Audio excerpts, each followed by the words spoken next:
시간에는 대림교회 심우하시는 한현선 목사님께서 참된 회복이라는 제목으로 말씀을 전하시겠습니다. 전해지는 귀한 말씀을 통해서 많은 은혜 누리시길 바라겠습니다.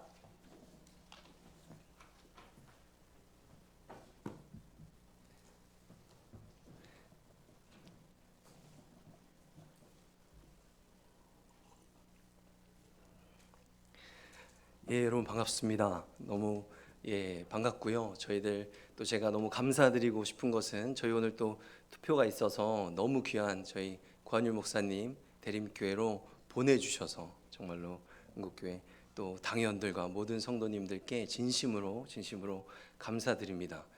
사실 너무 권율 목사님 설교 듣고 싶으시겠지만 아쉬워도 오늘 제가 부족하지만 최선을 다해 보겠습니다. 저희들 스가랴서 1장 말씀 가지고 참된 회복이라는 제목으로 저희들 말씀 나누려고 하는데요. 오늘 이 스가랴서의 본문은요, 이스라엘에는 성전이 저희들이 보는 성경에서 두 번 지어지거든요. 크게 두 번 지어지는데 첫 번째 지었던 성전이 무너지고요, 그 백성들이 바벨론의 포로로 끌려가게 됩니다. 그리고 거기서 70년이라는 기간을 지내고요, 그 다음 다시 남유다로 돌아오게 되거든요.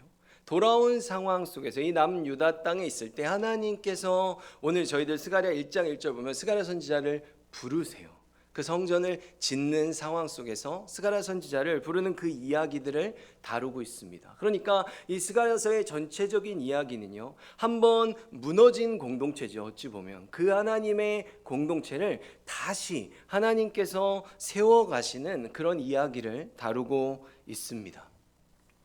저희들이 보통 일반적으로 성전을 세운다고 하면 보통 육적인 것들에만, 어떤 교회라는 어떤 그런 기준도 어떤 세상적인 사람들이 보는 그런 조건들을 겉으로 많이 보기 마련입니다. 어찌 보면 너무 당연한 말이겠죠. 건물의 크기, 어떤 사람의 숫자, 이런 것에 집중하기가 쉽습니다. 그런데요, 오늘 하나님께서 이스라엘 백성들을 하나님의 공동체로, 하나님의 자녀요 백성으로 부르실 때 말씀하시는 내용을 보면요, 그 기준이 그렇지 않다는 걸 알 수 있습니다.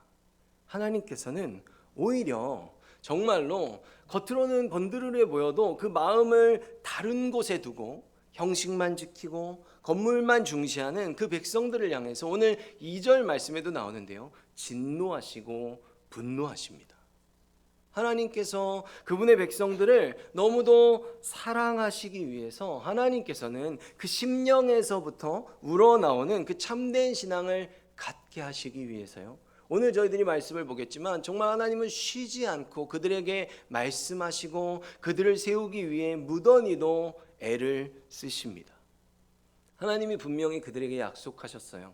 너희들이 바벨론 땅으로 가서 70년 있다 분명히 내가 너희들을 다시 부를 거야. 그리고 내가 너희들을 다시금 세울 거야. 너희들이 나의 그런 찬란했던 영광의 그 백성의 자리로 다시 올라서도록 나는 너희들을 이끌어 갈 거야 라는 그 약속을 하나님이 지키시기 위해서 많은 선지자들을 보내주시고요, 그 역사를 이뤄가시는 것을 저희들이 볼 수 있습니다.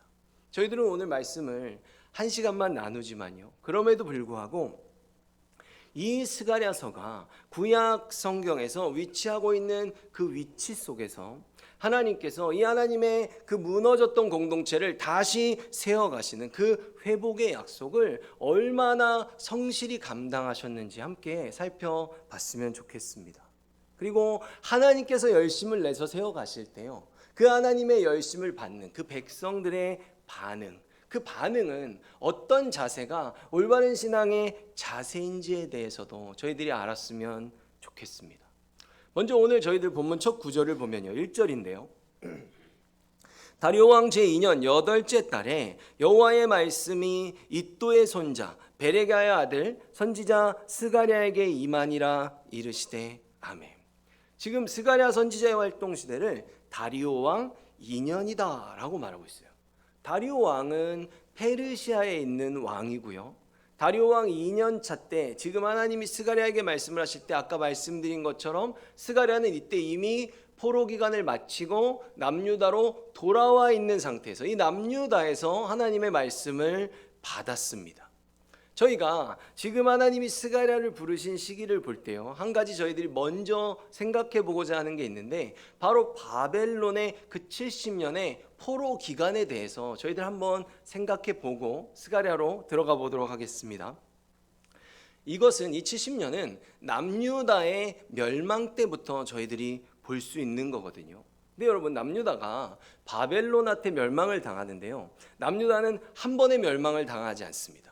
총 3번에 걸쳐서 멸망을 당해요. 그래서 바벨론의 1차 침공, 2차 침공, 3차 침공까지 있습니다. 그렇게 해서 이제 3차 침공 때 완전히 성전까지 다 무너지고 다 끌려가거든요. 근데 이들이 바벨론 땅에서 돌아올 때도 보면요, 한 번에 돌아오지 않아요. 제일 처음엔 고레스가 명령을 내리지만 그때는 1차 귀환이고, 그 다음에 2차, 3차 귀환까지 이루어져서 이들이 다 들어오게 되는 것입니다. 근데 하나님께서 이들에게 처음부터 이 70년의 기간을 약속하셨잖아요. 근데 이 70년을요, 저희들이 성경을 보면서 계산하는 계산법이 있는데 크게 2가지의 계산법이 있습니다. 첫 번째 계산법은 뭐냐면요, 1차, 2차, 3차라 그랬잖아요. 그러면 1차 침공 때 제일 처음에 이 바벨론의 느부갓네살이 처음에 쳐들어왔을 때, 그 1차 침공 때, 그때부터 시작을 계산하고요, 그 다음에 1차로 포로들을 끌고 가거든요. 그 다음에 70년이 지난 다음에 바벨론에서 나라가 페르시아로 한번 바뀝니다. 그 페르시아의 고레스 왕이 1차 귀환 명령을 내려요. 너희들 돌아가라. 돌아가서 너희들 나라 다시 세우고 가서 성전도 지어라 라는 그 귀환 명령을 내리거든요. 고레스 왕이 귀환 명령을 내릴 때, 요때까지가 1차 침공 때부터 고레스가 돌아가라고 명령을 내릴 때, 요때까지가 70년입니다. 그래서 이것이 첫 번째 계산법이에요. 그리고 두 번째 계산법이 있는데, 두 번째 계산법은 성전을 중심으로 계산하는 겁니다. 여러분, 성전은요, 1차 침공 때가 아니라 3차 침공 때 완전히 멸망하면서 그때 성전도 완전히 무너지거든요. 그 다음에 고레스 왕이 명령을 내려서 돌아오는 거예요. 돌아오고, 돌아온 그 하나님의 백성들이 두 번째 성전, 2차 성전을 다시 완공하는 시점, 그때까지가 또 70년이 됩니다. 그래서 이렇게 대표적으로는 2가지의 계산법이 있어요.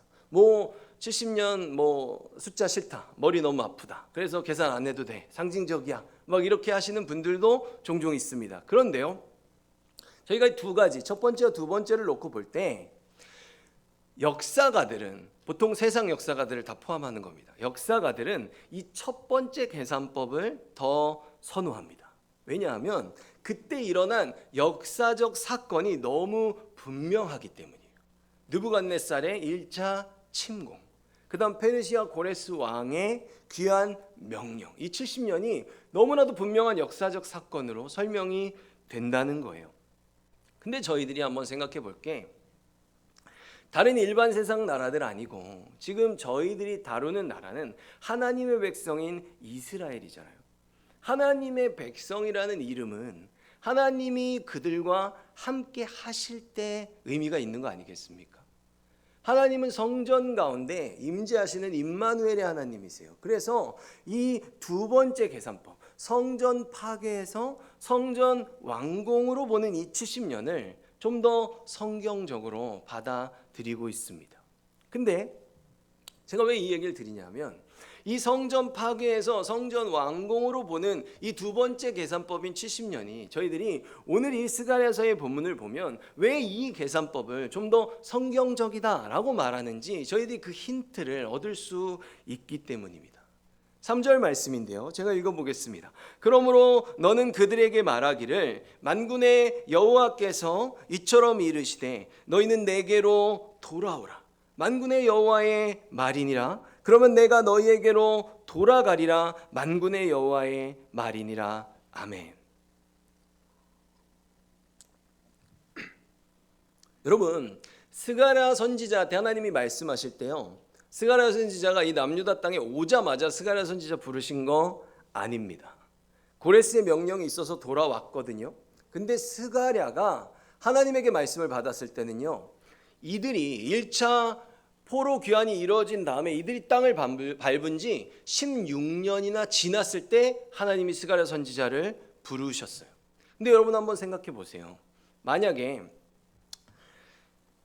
지금 하나님이 이들한테 뭐라고 말씀하십니까? 16년이나 살았어요. 그런데 그들을 불러서 스가랴 선지자한테 너희들 제발 좀 나한테 돌아와.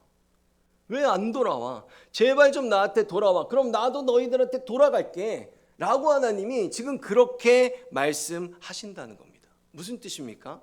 만약 그냥 역사가들이 보는 대로 1차 침공 때부터 1차 포로 귀환 때까지의 70년이라고 생각하면 지금 이미 돌아온 지 16년이나 지났기 때문에 지금 하나님께서 스가랴 선지자를 불러서 이렇게 말씀하시는 건요, 이상한 말씀이 되는 거예요. 그렇지 않습니까?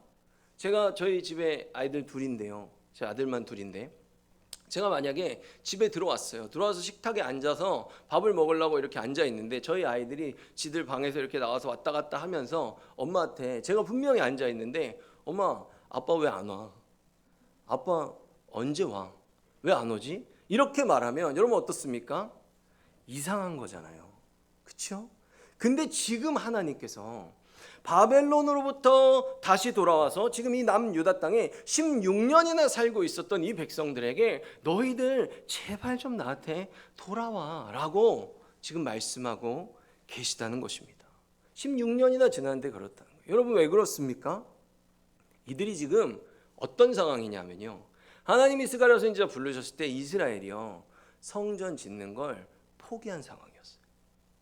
성전 짓는 걸 완전히 손에서 내려놓은 상황이었습니다. 근데 성전이 어떤 곳이에요? 성전은 하나님의 임재를 상징하는 곳이고 하나님과 함께할 때 하나님의 백성이 참 하나님의 백성이 되는 것이거든요. 근데 지금 그 임마누엘의 역사가 없고 그것이 포기된 상황에서 이스라엘은 완전히 손을 놔버렸다는 거예요. 그래서 하나님께서 이들에게 너희들 지금 어떻다는 거예요? 돌아와도 사실은 돌아온 거 아니라는 거죠. 그래서 이 스가랴서가 이 하나님의 말씀을 받고 말씀을 전하는 그 시기가 굉장히 중요합니다.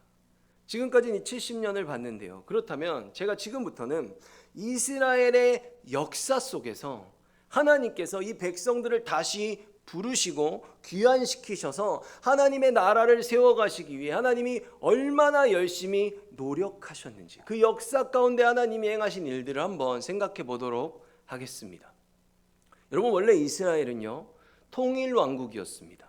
그래서 사울 왕, 다윗 왕, 솔로몬 왕 때까지만 해도 하나의 나라였잖아요. 그렇죠? 근데 언제 갈라집니까? 솔로몬 왕의 아들인 르호보암 때 여로보암이 위로 올라가면서 북이스라엘과 남유다로 갈라지거든요. 그래서 이 고대 근동 지방의 패권은 언제나 이 바벨론 쪽에서 잡는데 여기에 있던 아수르라는 나라가 원래는 제일 힘이 셌어요. 그래서 그 아수르가 와서 먼저 북이스라엘을 멸망시킵니다. 북이스라엘은 멸망을 당했어요. 그리고 그 상황에서 남유다만 남아있는 상황에서 이 고대 근동 지방의 패권이 바벨론에게 넘어갑니다. 그래서 이제 바벨론이 다시 와서 남유다를 공격하는 거죠. 근데 여러분 아까도 말씀드렸듯이 1차, 2차, 3차 침공이 있었거든요. 근데 바벨론이 1차 침공을 했을 때는요, 바벨론은 이 나라를 무너뜨릴 생각은 없었어요. 1차 때 바벨론이 뭘 하냐면 옛날에 우리나라도 보면 막 중국에서 와서 왕자들 끌어가고 막 이러는 것처럼 바벨론이 1차 침공 때는요, 왕족과 귀족들의 자제들만 포로로 데려갑니다. 소수만 데려가는 거예요. 아주 극소수만 데리고 가는 거예요. 어떤 의미죠? 너희들 우리 말 잘 들어. 우리 저기 얘네들 데려간데 허튼 짓 하면 얘네들 우리 생명 보장 못한다. 이렇게 까불지 마. 이런 의미로 지금 여기에서 1차 때 그 고관의 자제들을 데리고 간 겁니다. 근데 이 남아있는 남유다에서 어떻게 해요? 말 안 들어요. 그 바벨론의 말도 안 들을 뿐더러 하나님 말씀도 안 들어요. 막 애굽으로 가서 손잡고 막 도와달라 그러고 막 그러다가 결국에 어떻게 되는 겁니까? 2차 침공, 3차 침공까지 당해서 성전이 3차 침공 때 완전히 파괴됩니다. 그런데 이스라엘은 이렇게 말을 안 들어도요, 하나님은요, 하나님의 백성들을 한번 붙드시고 택하시면 그 사랑의 역사를 절대로 쉬지 않으십니다. 그래서 하나님은 선지자들을 통해서요, 이스라엘 백성들에게 안 들어도 계속 끊임없이 말씀하세요. 근데 하나님께서 이 바벨론에게 멸망할 때 하나님이 이스라엘에게 주신 말씀은요, 너희들 지금 회개하면 다 용서해 줄 게가 아니었어요. 여러분, 하나님은요, 당근을 주실 때가 있고 채찍을 주실 때가 있거든요.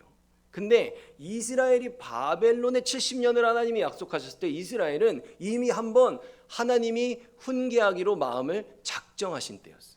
그래서 이 남유다에 있는 백성들에게 예레미야 선지자를 보내주세요. 그래서 예레미야 선지자를 통해서 어떤 말씀을 전하시냐 하면요, 우리들 지금은 기회가 다 지났어. 우리들 지금은 바벨론에 항복해야 될 때야. 그래서 우리가 바벨론 땅에 끌려가서 거기서 70년 동안 어려운 생활 겪고 고난 겪으면서 우리의 죄된 삶들 다 깨끗이 씻어내고 하나님이 약속하셨을 때 우리들 다시 돌아올 거야 라는 그 말씀을 예레미야 선지자를 통해서 여기서 전하십니다. 일단 항복하자는 거죠. 근데 여러분, 하나님께서는 이때도 예레미야 선지자 여기서 말씀 계속 이스라엘 백성들 안 듣고 있었거든요. 근데 이들하고는 상관없이 하나님은 바벨론에서 역사를 시작하십니다. 그것이 뭐냐면 1차 포로들 중에 고관들의 자제들이 끌려왔다고 그랬잖아요. 그 고관들의 자제 가운데 다니엘과 세 친구들이 끌려왔어요. 그래서 하나님께서 여기서 그들에게 한 가지의 사건을 일으키시는 거죠. 뭡니까? 느부갓네살 왕이 꿈을 꾸게 하세요. 그들은 죽을 위기인 것 같지만 아닙니다. 하나님은 이 사건을 통해서요, 말도 안 되게 식민지로 끌려온 그 어린 청년들이, 어린 아이들이 어떻게 하는 거예요? 그 식민지의 나라에서 총리의 자리까지 올라가게 만들어 놓으시는 거죠. 왜 그렇습니까? 70년 동안 분명히 너희들 바벨론으로 가면 민족성 잘 지키면서 살다가 때가 되면 내가 분명히 부를 거야 라고 약속하셨거든요. 그래서 여기 와서 그들의 민족성을 잃어버리지 않고 하나님의 백성으로서 이 바벨론 70년을 살 수 있도록 다니엘을 총리로 만드시면서 그들이 행정적으로 보호받을 수 있는 환경을 이곳에서 미리 만들어 놓으신 겁니다. 그래서 이런 상황 속이 지금 하나님이 역사를 통해서 다니엘과 세 친구를 세우시고 지방관과 총리로 세우시면서 그들이 그 바벨론 땅에서 이제 이스라엘 백성들의 진짜 2차 포로가 큰 무리거든요. 2차 포로가 이제 진짜로 넘어와도 여기서 사는데 문제없게 하나님이 준비를 해놓고 기다리시는 거죠. 그리고 이제 본격적인 포로들이 2차 때 넘어오게 됩니다. 근데 여러분, 2차의 백성들이 이제 이곳에서 넘어와요. 남아있는 3차의 백성들에겐 예레미야가 계속 말씀을 전하고 있어요. 2차가 이렇게 넘어오죠. 엄청 큰 무리가 넘어옵니다. 바벨론 땅으로 넘어왔을 때 하나님이 어떤 역사를 행하시냐 하면, 물론 다니엘이 있죠. 그러나 다니엘은 적은 인원 중에 한 명이었고 또 총리잖아요. 너무 높아. 백성들하고 가깝지 않잖아요. 그러니까 이 큰 무리의 백성들에게 계속해서 하나님의 메시지를 주시기 위해서 에스겔을 세우십니다. 그래서 에스겔 저희가 1장을 보잖아요. 그럼 보진 않겠지만 에스겔을 하나님이 어디서 부르시냐면 바벨론 땅의 입구가 강가거든요. 그 그발 강가에 이스라엘 백성들이 왔을 때 거기서 바로 에스겔을 부르십니다. 뭐예요? 이곳에 와 있는 하나님의 백성들에게도 끊임없이 하나님의 메시지를 주시기 위해 하나님께서 여기서 다니엘도 있지만 에스겔을 세우신 겁니다. 에스겔을 통해 말씀을 전하세요. 여기서는 예레미야를 통해 말씀을 전하세요. 어떤 겁니까? 바벨론에 너무 빠져들면 안 돼. 너희들은 분명히 70년 후에 나의 백성이 돼서 우리 그 나라로, 내가 너희들을 세운 나라로 돌아갈 거고 성전을 다시 지을 거야. 그러니까 너희들의 신앙을 잃어버리면 안 돼라는 그 메시지를 에스겔과 예레미야를 통해 계속 전하십니다. 그러고서는 3차까지 결국에 이곳으로 넘어오게 되는 거죠. 그리고 다니엘과 세 친구를 통해 이들은 여기서 바로 안정된 삶을, 나름대로는 분명히 어려움이 있죠. 그러나 그런 삶을 살아가게 됩니다. 근데 이 상황 속에서요, 또 하나의 큰 사건이 일어나요. 그게 뭐냐 하면 바벨론이 페르시아에게 멸망을 당합니다. 여러분 생각해 보세요. 우리가 종살이를 하고 있는데 종은 그대로인데 주인이 바뀐 거예요. 그러면 이거는 굉장히 큰일입니다. 왜냐하면 저번 주인은 그래도 나를 좋게 봐줘서 나하고 관계가 좀 좋아서 살기가 괜찮았는데 새로운 주인이 나를 꼭 좋아한다는 보장은 없잖아요. 그렇죠? 근데 이 페르시아가 지금 주인이 바뀐 상황에서 그것이 전혀 문제가 되지 않게 됩니다. 왜 그래요? 다니엘이 너무 출중해가지고 이게 다니엘이 없으면 이 나라가 돌아가질 않고 다스릴 수가 없는 거예요. 식민지로 온 그 인물이 그 나라의 총리가 된 것도 대단한데 지금 나라가 바뀌었는데도 다니엘은 그대로 총리직을 이어갈 수 있도록 이 페르시아의 총리로 다니엘을 또 세우는 역사가 일어나는 겁니다. 제가 직접 보진 않았지만 다니엘은 정말로 대단한 인물이었던 것 같습니다.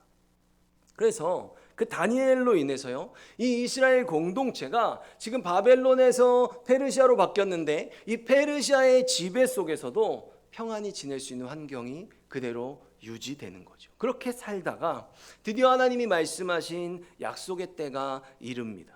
페르시아의 고레스 왕이요, 귀한 명령을 내려요. 근데요, 성경에 나오는 그 고레스 왕이 명령을 내리는, 너희들 돌아가 라고 명령을 내리는 그때의 표기를 한번 보겠습니다. 다니엘서 1장 21절인데요. 다니엘은 고레스 왕 원년까지 있으니라. 아멘. 고레스 왕 원년에 고레스 왕이 돌아가라고 명령 내렸거든요. 근데 다니엘이 언제까지 거기서 일했다는 거예요? 고레스 왕 원년까지 총리로 일을 했다는 거예요. 여러분 참으로 놀랍지 않습니까? 1차 포로로 와서 지금 귀한 명령이 이루어질 때까지요, 다니엘이 그 자신의 백성들, 높은 총리의 자리까지 올라가서 그들을 지키고 보호하는, 든든히 그들을 보호하는 그 다니엘의 사명을 그는 끝까지 감당한 것입니다. 여기서 다니엘의 사명이 끝나요. 그리고 1차 포로 기한이 이루어지거든요. 1차 포로는 대제사장 여호수아와 총독 스룹바벨을 중심으로 이루어지고요. 2차와 3차는 2차는 에스라가 중심이 되고 3차는 느헤미야가 중심이 됩니다. 근데요, 1차가 가고 2차 에스라가 오기 전까지 이 기간의 공백이 꽤 깁니다. 공백이 길어요. 근데 이때 1차만 갔어요. 그러면 이 페르시아 땅에 아직 누가 남았어요? 2차와 3차가 남았죠. 아직 이 사람들 안 갔단 말이에요. 그러면 하나님이 이들도 약속을 해서 지켜야 되면 이들도 다 안전하게 보내야 되잖아요. 근데 이들이 아직 2차, 3차가 못 간 상황에서 이 페르시아에서 어떤 일이 일어나냐면 하만이라는 사람이 이 유대 민족들을 몰살시키려는 사건이 일어납니다. 그럼 큰일 난 거잖아요. 하나님이 이들을 지켜야 되고 이들을 살려서 돌려보내기로 약속하셨잖아요. 그래서 하나님이 어떻게 하십니까? 모르드게와 에스더를 세워서 그 백성들을 구원하십니다. 그래서 이 사건이 끝나고 바로 2차와 3차의 기한이 이루어지는 거예요. 이건 전체적인 설명을 드린 거고, 이제 오늘 본문에 나오는 이 스가랴서는 2차, 3차는 아직 안 왔어요. 모르드게와 에스더 사건은 아직 안 일어났어. 근데 1차만 와서 이 1차 백성들이 성전을 다 짓거든요. 근데 아직 성전 못 짓고 있을 때, 1차만 와 있을 때 하나님이 스가랴 선지자를 부른 겁니다. 근데 문제가 뭐냐면요, 아까 스가랴 선지자 불렀을 때요, 성전 안 지어져 있는 상태거든요. 16년이나 됐는데 그것이 무엇이냐면 이스라엘 백성들이 처음에 와서 성전 지으려고 했거든요. 근데 이들이 성전을 한 번에 다 지은 게 아닙니다. 들어와서 이게 성전을 지으려고 했더니 그 주변에 있는 민족들이 너무 심각하게 괴롭히는 거예요. 이들이 성전을 짓고 어떤 나라의 기틀을 갖추기 시작하면 이곳에서 그 남유다의 힘이 가장 세질 것 같으니까 그 주변에 있는 민족들, 사마리아 사람들, 이런 사람들이요, 정말로 아주 심각한 방해를 하는 거예요. 무기를 들고 와서 막 협박하고 전쟁을 걸고, 그리고 그 페르시아의 관리들이 여기 있을 거 아니에요. 그 관리들한테는 온갖 뇌물을 주면서 얘네들 성전 지으면 안 된다, 지금 너희들 배신하려고 그러는 거다, 그런 말들을 계속해서 상소를 페르시아 궁으로 올립니다. 근데 어떤 일이 일어나냐면 이때 돌아가라 그랬던 고레스는 굉장히 관대한 왕이었거든요. 근데 고레스의 아들인 캄비세스 2세는 그런 정책에는 관심이 없었어요. 굉장히 전쟁에 혈안되어 있는 왕이었어요. 그래서 이 캄비세스 2세가 제대로 알아보지도 않고 이곳에서 올라오는 상소를 보고서 그냥 성전 건축을 중단시켜버립니다. 그래서 성전 건축을 시작했다가 2년 만에 중단되고요, 14년 동안 아무것도 못한 채 그냥 손을 놓고 살고 있는 거예요. 그때 하나님께서 이 스가랴를 부르신 겁니다. 그러니까 이 스가랴 선지자는 1차 포로기한은 이루어졌고 2차는 아직 안 왔을 때 이 남유다에서 일어난 일을 다루는 것이죠. 지금 이들이 이 땅을 밟은 지 벌써 16년이나 지났습니다. 그런데도 하나님의 임재를 상징하는 성전을 세우지 않고 있으니 하나님께서 뭐라 그러는 거예요? 돌아오라고. 너희들 안 돌아왔다고. 너희들 몸만 왔지 너희들은 나에게 돌아오지 않았다고 지금 말씀하시는 겁니다. 이 성전이 세워져야 이 성전을 통해 그들의 죄사함을 받게 되고요. 죄사함을 받아야 거룩하신 하나님과 백성과 자녀로서의 어떻습니까? 관계가 회복되는 거거든요. 근데 성전이 없으니 이들은 지금 하나님의 백성으로 살지 않고 있는 겁니다. 그래서 이 스가랴서 전체를 관통하는 주제가 회복인데요. 여러분, 참된 회복은요, 바로 죄사함에서부터 시작되는 겁니다. 돌아왔다고 하지만 성전이 없으니까 그들의 죄가 여전했던 것이죠. 죄가 있는 곳에 하나님이 함께 하실 수 없었고요. 그래서 그들은 하나님의 백성으로 불릴 수 없는 것입니다. 그럼 이제 이들이 생각해야 돼요. 하나님이 우리 보고 아직도 안 돌아왔대. 우리들 어떻게 돌아가야 될까? 그럼 이제 우리는 무엇을 해야 될까? 라고 이들이 질문을 할 수 있죠. 그래서 저희들이 1장 4절을 보면 이제 나옵니다. 너희 조상들을 본받지 말라. 옛적 선지자들이 그들에게 외쳐 이르되 만군의 여호와께서 이같이 말씀하시기를 너희가 악한 길 악한 행위를 떠나서 돌아오라 하셨다 하나 그들이 듣지 아니하고 내게 귀를 기울이지 아니하였느니라 여호와의 말이니라. 아멘. 무엇입니까? 이들이 왜 여태 못 돌아온 거예요? 이들은 바벨론 땅에서 그 70년이라는 시간을 보내고 왔음에도 불구하고요, 지금 여기서요 여전히 그들의 조상들의 죄를 가지고 있었던 거예요. 그 죄를 답습하는, 하나님이 보실 때 옳지 않은 인생을 지금 여기서 여전히 유지하고 살아가고 있었던 겁니다. 죄로부터의 자유함이 없었어요. 그런데요 여러분, 하나님이 지금 뭐라 그러는 거예요? 외인들의 방해가 있었으니까 못 그랬어요, 못 지었어요. 그럴 수 있죠. 근데 하나님이 지금 지적하시는 문제는 뭐예요? 외적인 문제가 아니에요. 그들의 내적인 영적 문제, 그들의 그 심령 가운데 여전히 죄를 그대로 범하고 있는 그 심령이 지금 주님께 돌아오지 않았다는 것입니다. 그럼 이들이 회복해야 되는, 하나님이 여전히 너희들이 짓고 있다고 하는 과연 그 조상들의 죄는 무엇이었을까요? 이사야서에 보면 그 죄가 자세히 나와 있습니다. 1장 11절에서 12절 보겠습니다. 여호와께서 말씀하시되 너희의 무수한 재물이 내게 무엇이 유익하뇨? 나는 숫송아지나 어린 양이나 순념소의 피를 기뻐하지 아니하노라. 너희가 내 앞에 보이러 오니 이것을 누가 너희에게 요구하였느냐? 내 마당만 밟을 뿐이니라. 아멘. 첫 번째 문제는 위선적인 예배입니다. 그러니까 진심이 없다는 거예요. 하나님한테 보이기 위해서 일종의 예배로 쇼를 하고 있다는 거죠. 근데 여러분, 저희들이 생각해 봐야 돼요. 아니, 우상을 섬길 것 같으면 그냥 화통하게 우상만 쫙 섬기면 되잖아요. 근데 왜 이렇게 우상을 섬기고 싶으면서도 자꾸 하나님을 같이 섬기는 겁니까? 여러분, 이런 행동이요, 오히려 하나님을 알아서 그러는 거예요. 그들의 영혼을 구원해 주실 분, 그들에게 영생을 허락하실 수 있는 분은 오직 하나님 한 분밖에 없다는 걸 아는 거예요. 그래서 너무 구원받고 싶어서 하나님을 섬기는 거예요. 그건 안 할 수가 없어요. 근데 뭐가 문제예요? 여러분, 하나님께서는요 우리의 삶을 이끌어 가실 때요, 우리가 주님을 섬기는데 먼저 그의 나라와 그의 의를 구하며 살아가는데 필요한 것들로 우리를 채우십니다. 근데 이것을 제가 조금 다른 말로 바꿔볼게요. 하나님이 우리에게 주신 사명을 따라 살아가는데 필요한 건 다 부어주세요. 근데 문제는 이 사명과 상관없이 내가 갖고 싶은 걸 다 주시진 않는다는 겁니다. 이게 다른 거예요.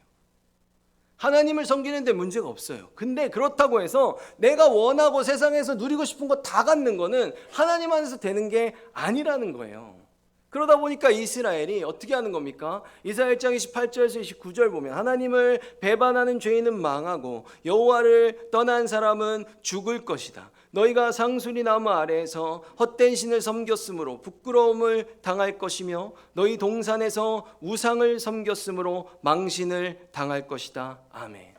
하나님 더하기 우상을 섬기기 시작하는 겁니다. 구원은 하나님한테 받고 하나님 섬기는 정도까지는 도와주시니까 여기 믿고, 내가 더 갖고 싶고 플러스로 갖고 싶은 건 우상에게 가서 달라고 하는 거죠. 여러분, 우상은 우리들에게 뭘 요구합니까? 하나님을 믿는 것과 우상을 믿는 건 달라요. 우상을 숭배하는 거죠. 하나님은 하나님 편에서 우리들에게 먼저 말씀하십니다. 사명을 주세요. 어떻게 살아가라고 명령하세요. 그럼 우리는 그것에 순종하는 거거든요. 근데 그러면 하늘의 뜻을 이 땅으로 가져와서 내 생각은 버리고 주님의 뜻을 받는 게 신앙이죠. 근데 우상은 어떤 거예요? 내 뜻을 우상에게 관철시키는 거죠. 내가 하고 싶은 걸 달라 그러는 거예요. 내가 먼저 요구하는 겁니다. 그러면 우상이 어떻게 해요? 내가 요구한 거에 따라서 우상도 받고 싶은 걸 나한테 요구하는 거죠. 뭐 1000번을 절하라 그러든지, 뭐 대부분 돈이죠. 뭐 어떤 큰 문제를 받고 싶으면, 뭐 승진하고 싶으면 3천만 원 내라든지, 뭐 가정의 우환을 받고 싶으면 5천만 원 내라든지. 물론 뭐 우상은 있지도 않은 거지만, 여러분, 이거 우상과 우리의 관계는 인격적인 관계가 아닙니다. 이거는 뭐 사랑도 뭐고 아무것도 아니에요. 이거는 그냥 거래예요. 걔네들이 달라는 거 주면 걔네들도 내가 달라는 거 주는 거잖아요. 이거는 하나님과 우리가 갖는 인격적인 관계나 신앙과는 전혀 차원이 다른 문제라는 거죠. 그런데 이렇게 하나님도 믿고 우상도 숭배하면서 내가 원하는 걸 계속해서 추구하다 살다 보면요, 사람의 삶이 어떻게 변하냐 하면, 이사야서 1장 16절에서 17절을 보면요, 너희는 스스로 씻으며 스스로 깨끗하게 하여 내 목전에서 너희 악한 행실을 버리며 행악을 그치고 선행을 배우며 정의를 구하며 학대받는 자를 도와주며 고아를 위하여 신원하며 과부를 위하여 변호하라 하셨느니라. 아멘. 이게 뭐냐 하면, 지금 이들이 이것들을 하나도 안 하고 있다는 거예요. 하나님도 믿고 우상도 숭배하면서 갖고 싶은 것도 다 누리고, 구원도 받고 갖고 싶은 것도 다 세상에서 누릴 만큼 누리고 살고 싶어하는 이 삶을 추구하며 살아가다 보면 어쩔 수 없이 나도 모르게 공평과 정의를 잃어버리는 삶을 살아갈 수밖에 없다는 겁니다. 여러분, 이 세상에요, 양다리 신앙은 없습니다. 근데요, 제가 상담을 해보면 양다리 신앙을 갖고 사는 사람들은 나름대로는 자신이 굉장히 균형을 잘 맞춘다고 생각하더라고요. 근데 여러분, 이 세상에는 그런 것이 없다는 거예요. 이스라엘도 그랬습니다.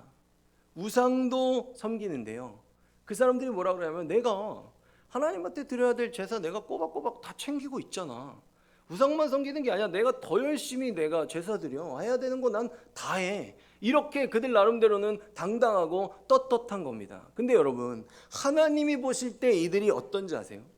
하나님이 보실 땐 이런 거예요. 하나님이 볼 땐 도둑질을 진짜로 열심히 합니다. 근데 도둑질을 그렇게 열심히 해가지고 11조를 꼬박꼬박 하는 거예요. 여러분, 어떻습니까? 이런 거짓 정성은 암소 100마리 1000마리를 드려도 하나님이 뭐라 그러세요? 역겹다는 거예요. 내 마당만 밟지 말라고 말씀하십니다. 그래서 오늘 본문에서는요, 어떤 거예요? 이 모든 것들로부터 돌이키기 위해 지금 너희들이 그 조상들의 죄를 짓는데, 그 조상들이 바벨론에 가서 70년 동안 살고 고난받고 거기서 죽은 걔네들이 뭘 후회했는지에 대해서 말씀해 주십니다. 그게 6절 말씀인데요, 보겠습니다. 제가 읽겠습니다. 내가 내 종 예언자들에게 명령하였던 내 말과 규례들을 너희 조상이 무시하였다. 결국 그들은 만군의 주께서 우리의 행실과 행위에 따라 우리를 벌하시려고 생각하셨던 대로 우리에게 그같이 행하셨도다 라고 후회하며 말했다. 아멘. 뭐예요?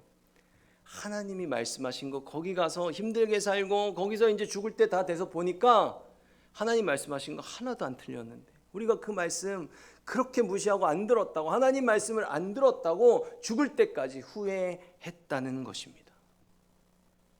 여러분, 지금의 저희들에게 있어서는 하나님의 말씀이 어느 정도의 비중을 가지고 있습니까?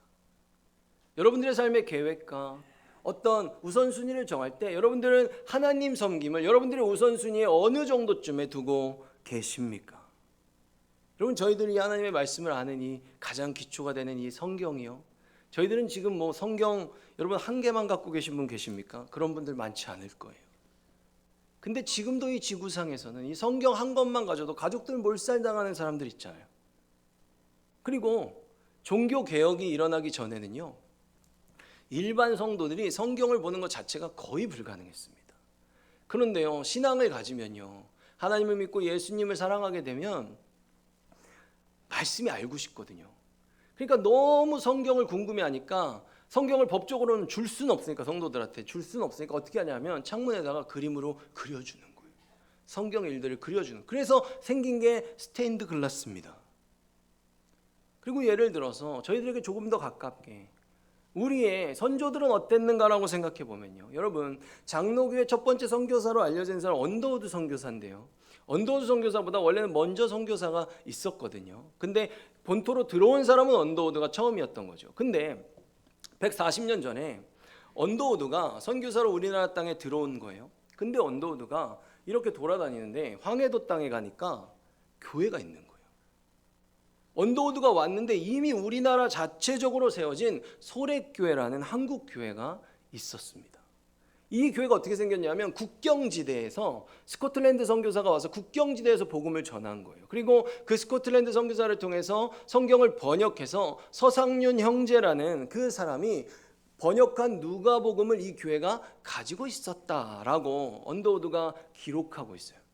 저는 이 미국에서 이 편지를 직접 봤는데요, 언더우드가 선교 보고를 하면서 선교 편지에 쓴 거예요. 내가 한국에 갔는데 교회가 있더라.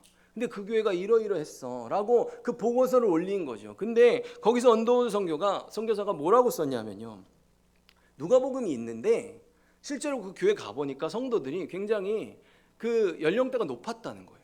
글도 잘 못 보시고 잘 이제 눈도 안 보이니까 글도 잘 모르고, 그래서 굉장히 이 성경을 읽기가 어려운 상황이었는데 문제가 안 된 게 뭐냐면 그 교회에 있는 성도들이요, 대부분이 누가복음을 통째로 외우고 있었답니다.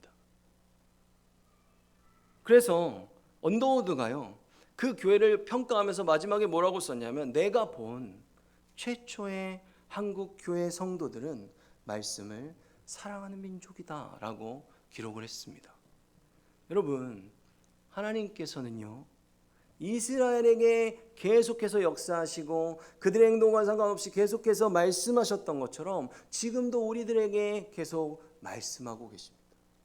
우리에게 주시는 사명과 하나님의 명령은 지금도 그대로 유효합니다. 말씀이 영원하고요, 우리들 모두도 지금 우리는 육이 아니지만 영적 이스라엘로 하나님의 백성으로 부르심을 받았기 때문입니다. 하나님께서는 이스라엘 백성들에게 성전을 세워주셨듯이 우리에게는 예수 그리스도를 보내주셨고, 그래서 우리의 모든 죄를 도말해 주셨습니다. 그래서 이제는 누구든지 그 예수 그리스도를 나의 구주로 믿는 백성들은요, 하나님의 말씀을 맡은 자로서 성령과 함께 동행하며 그 사명을 따라 살아가는 겁니다. 이스라엘은, 오늘 본문에 나오는 이스라엘은요, 하나님도 신앙했지만 세상도 너무 좋아했습니다. 하지만 우리들은 이런 걸 왜 기록해놨어요? 이런 거 보고 우리는 이렇게 살지 말라는 거잖아요. 우리들은 오직 주님만 섬기고 정말로 주님만 더 사랑하기 위해 최선을 다해 애를 쓰는 저희들이 되기를 간절히 소망합니다. 저희들 기억하기를 원합니다. 겉으로 보여지는 예배, 어떤 화려한 숫자, 그런 것이 아니라 정말 하나님이 우리를 들여다보실 때 이스라엘 백성들을 보는 것처럼 이 심령에서부터 우리의 삶으로 받은 말씀에 순종하며 살아가는, 그것을 삶의 최우선순위에 두고 살아가는 참된 예배자로, 그래서 우리의 삶에 하나님이 보시는 정말 온전한 영적 회복이 있다는 것을 우리가 증명해낼 수 있었으면 좋겠습니다. 언제나 정말 주님의 말씀을 주야로 묵상하며 그 말씀에 순종하며 하나님의 마음을 시원케 하는 성도로 살아가시는 은곡교회 성도님들 되시길 예수 그리스도의 이름으로 축원합니다. 기도하겠습니다.